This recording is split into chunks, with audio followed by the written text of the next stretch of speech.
Well, we're actually on package 2 of the South Coast Highway Improvement Project, which is actually from Salt Pond to Pomfret, about a 4 kilometer stretch of road. What has happened is that the base has been compromised. The quality of the material that was used to compact the base was not of the quality that we would expect.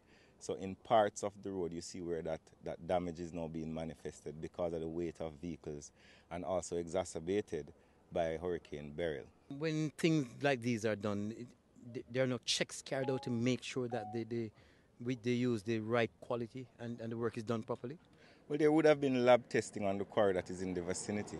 And what seems to have happened is that they would have probably took material from a vein within the quarry that was not of the quality that was tested.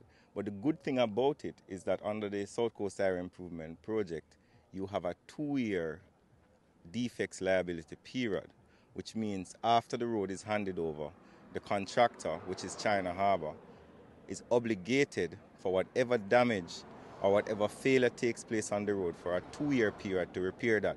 But even before the package is handed over, which should be probably in about March next year, they are obligated to fix this, and instructions have been given by the Prime Minister that this entire section has to be repaired, and the repair should start this weekend.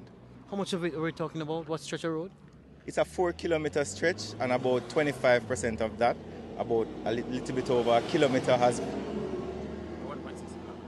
about 1.6 kilometer of the 4 kilometer is compromised. And as I said to you, the repairs should start by this weekend. At no cost to Jamaicans? At no cost whatsoever to the people of Jamaica. Listen, the government has spent hundreds of millions of dollars on this road because the people of St. Thomas and the people of Portland demanded quality infrastructure. We're not going to, as a government, oversee the wastage of the people's tax dollars. So we are very strong on it. The quality has to be maintained, and wherever defects occur, they have to be repaired.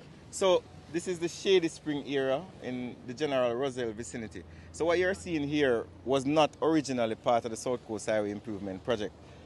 Due to the passage of Beryl, wave action would have destroyed the retaining wall that was there, which was pretty old. We made a decision to build a new retaining wall, which is going to go 3 feet below sea level to protect the road and to stop any more erosion coming in from the sea.